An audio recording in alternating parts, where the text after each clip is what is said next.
Sir, విదేశాల్లో ఉన్న బంగారాన్ని భారత్కి రప్పిస్తూ ఉంది ఆర్బీఐ.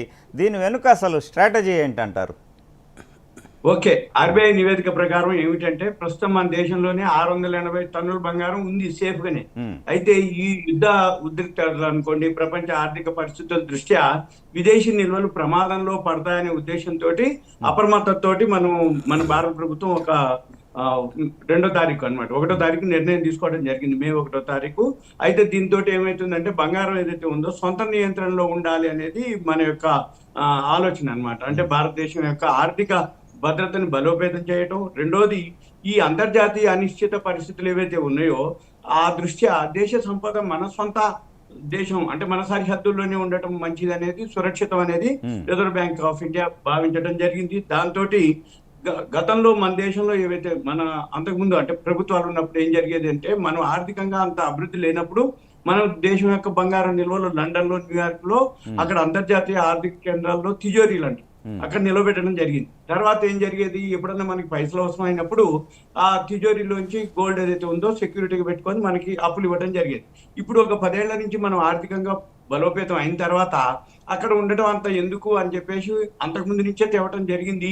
ఇప్పుడు ఇంకా బ్యాలెన్స్ ఏదైతే ఉందో అది కూడా తీసుకొద్దామనే ఆలోచన. ఎందుకంటే ఈ యుద్ధ పరిస్థితులు ఎప్పుడైతే రష్యా ఉక్రెయిన్ వార్ స్టార్ట్ అయిందో అప్పటి నుంచి ప్రపంచంలో ఏదైతే అనిశ్చిత పరిస్థితులు ఏర్పడటం జరిగింది, దాంతో మనది విదేశంలో ఉండటం నిల్వలు ఎంతవరకు మంచిది కాదు అనే ఉద్దేశంతో మన వాళ్ళు తేవడం జరిగింది. ఇది మంచిదే, ఇప్పటికి తేవడం జరిగింది. ఇంకా బ్యాలెన్స్ కూడా ఇప్పుడు తీసుకురావడం జరుగుతుంది అనమాట.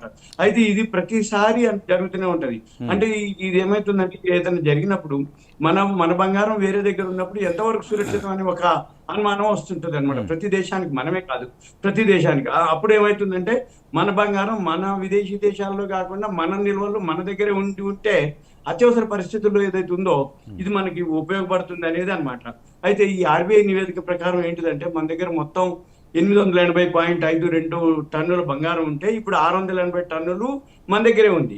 అయితే ఇంకా బ్యాలెన్స్ ఏదైతే ఉందో ఇప్పుడు మళ్ళీ ఒక 6 నెలల లోపులోనే ఒక 104 టన్నులు తీసుకురావడం జరిగింది. అయితే ఇప్పుడు ఇంకా బ్యాలెన్స్ ఎంత ఉంది, 197 టన్నులు ఉంది.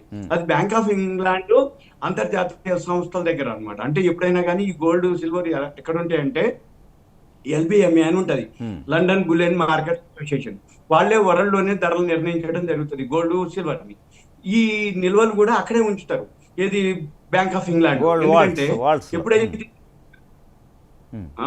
బ్యాంకు ధర నిర్ణయించడం జరుగుతుందో మనకు అవసరం అయితే అక్కడే ఉంటుంది కాబట్టి ఆ నిల్వని ప్లెడ్జ్ పెడతారు, తనఖా పెట్టి తాకట్టు పెట్టేసి పైసలు తెచ్చుకుంటాం అనమాట ఇమీడియట్ గా. ఇది జరుగుతుండేది.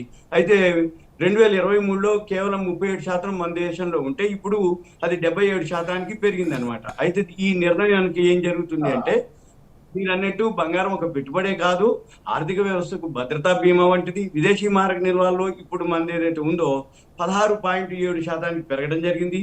ఈ యుద్ధాలు కానీ అంతర్జాతీయ విపత్తులు కానీ ఇటువంటి ఆంక్షలు జరిగినప్పుడు మన ఆస్తులు స్తంభించపోకుండా ఉండాలంటే సొంత నియంత్రణలో బంగారం ఉండటం అనేది సరైన మార్గం అని చెప్పేసి ఆర్థిక నిపుణులు కూడా చెప్పడం జరిగింది.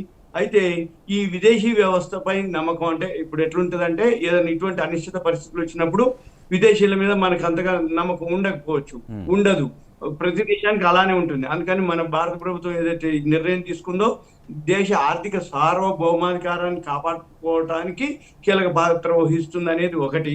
రెండోది, ఇది కేవలం బంగారం తరలింపు మాత్రమే కాదు, మారుతున్నటువంటి ప్రపంచ భద్రతా ప్రమాణాలకు అనుగుణంగా మన దేశం తీసుకుంటున్నటువంటి వ్యూహాత్మక అడుగు అని చెప్పేసి విశ్లేషకులు చెప్పడం జరిగింది.